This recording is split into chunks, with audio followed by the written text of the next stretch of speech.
Welcome to News Analysis. While India-China border disputes cover 3,488 km along the line of actual control, the China-Bhutan dispute covers about 400 km. China said on Thursday that its new land border law will not affect the implementation of existing border treaties and urged relevant countries to avoid making undue speculation about a normal legislation. China's national legislature, the National People's Congress, on October 23rd adopted the new law on the protection and exploitation of the land border areas, which drew sharp reaction from India as it was passed amid the protracted military standoff between the two sides in eastern Ladakh region. On Wednesday, India hit out of Beijing for bringing out the new land border law and said it accepts China to avoid taking any action under the pretext of the legislation that could unilaterally after the situation in the border area. China has 22,000 kilometers of land borders. It has 14 land neighbors. The promulgation of the law is to coordinate and have unified standards for strengthening border management and advance relevant cooperation. India and Bhutan are the two countries with which China is yet to finalize the border agreements, while Beijing resolved the boundary disputes with 12 other neighbors. While India-China border dispute covered 3,488 kilometers along the line of actual control, the China-Bhutan dispute covers about 400 kilometers. India and China have already held over 20 rounds of border talks under the framework of the Special Representatives Dialogue, which was set up to find an early solution to the border dispute. As a result of series of military and diplomatic talks, the two-sided disengagement process in the north and the south banks of the Pongong Lake in February and in the Gora area in August were completed.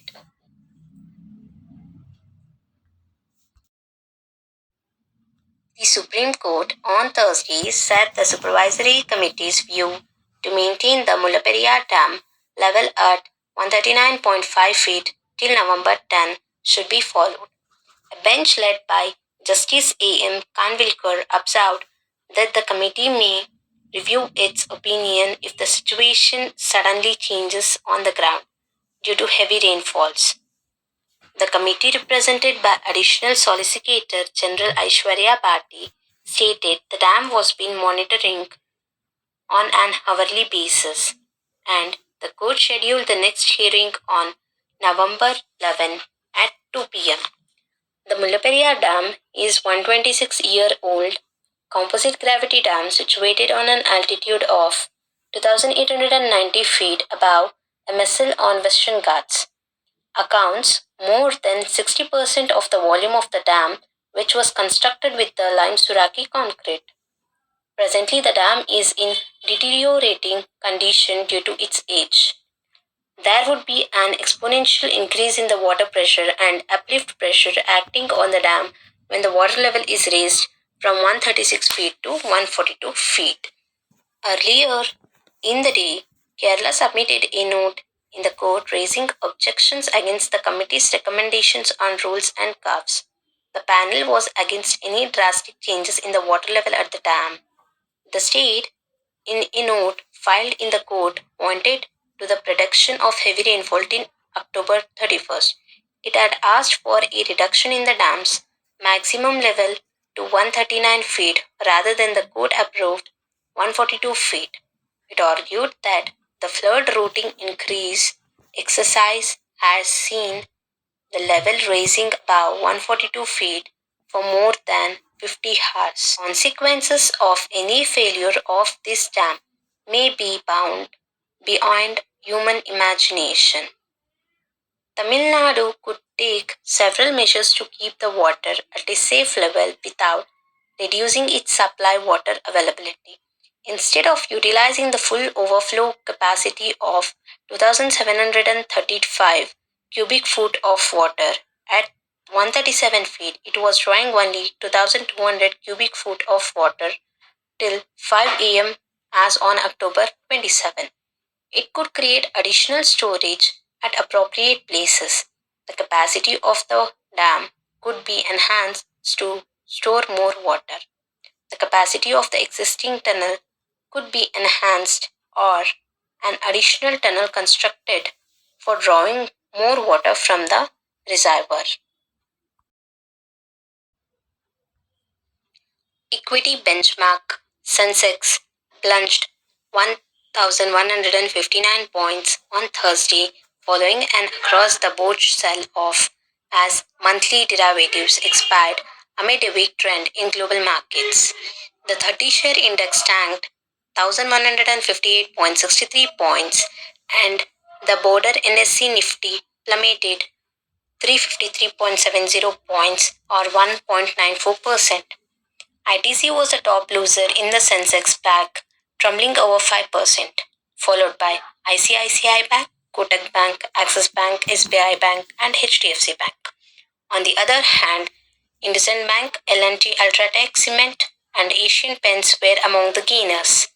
Domestic equities witnessed heavy sell-off with high volatility, mainly led by sharp correction in heavyweight financials and IT, which wiped out around 4.5 lakh crore from investors' wealth.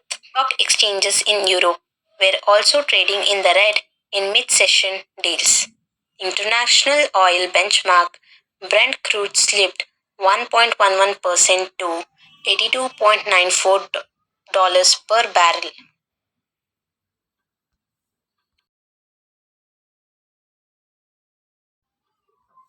Arunachal Pradesh Chief Minister Prem Khandu and top state officials visited the troops along India's border with Tibet, including Yangtze, where Chinese troops reportedly infiltrated a few days ago. Mr. Khandu said that to the soldiers that we are safe because you guard our borders with utmost sincerity. People of India, especially of Arunachal Pradesh and particularly of Tawang districts, will remain indebted to you all forever.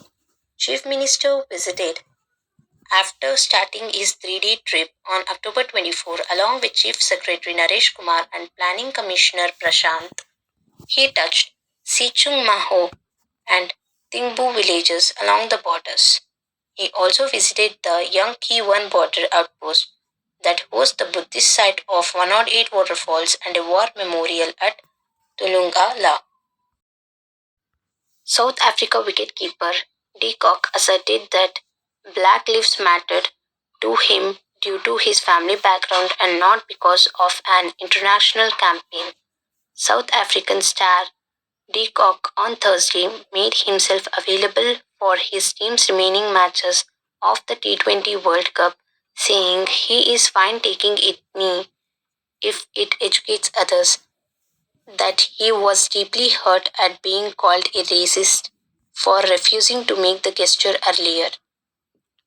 The wicketkeeper batter pulled out of South Africa's Group 1 Super 12 stage match against the West Indies in Dubai on Tuesday. His decision coming after the Cricket South Africa ordered players to take the knee before every game.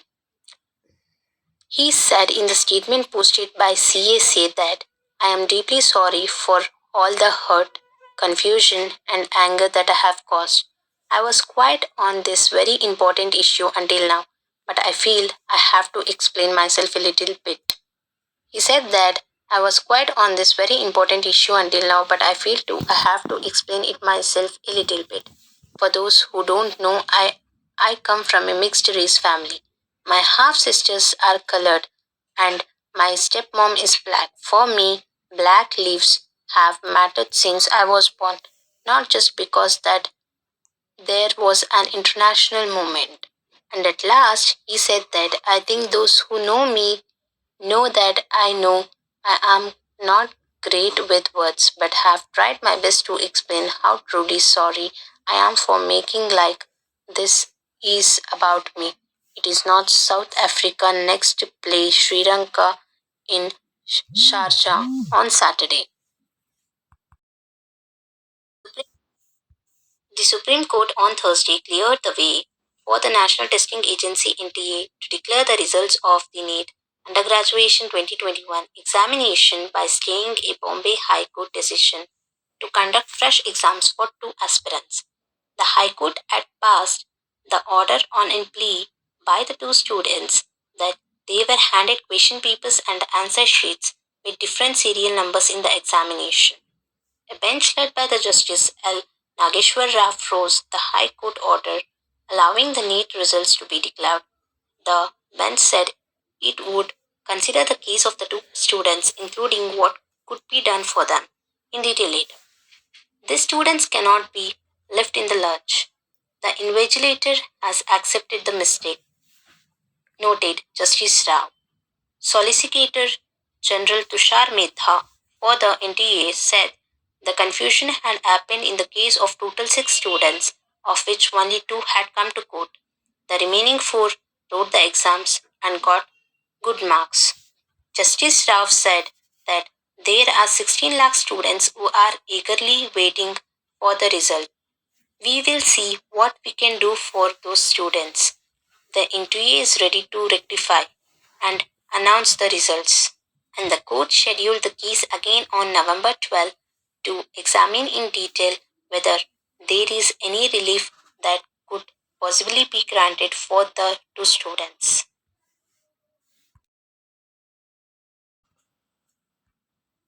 The rupee gained 11 paise to close at 74.92 against the US dollar on Thursday despite massive sell-offs in the domestic equity market as easing crude oil prices lent some support to the local currency.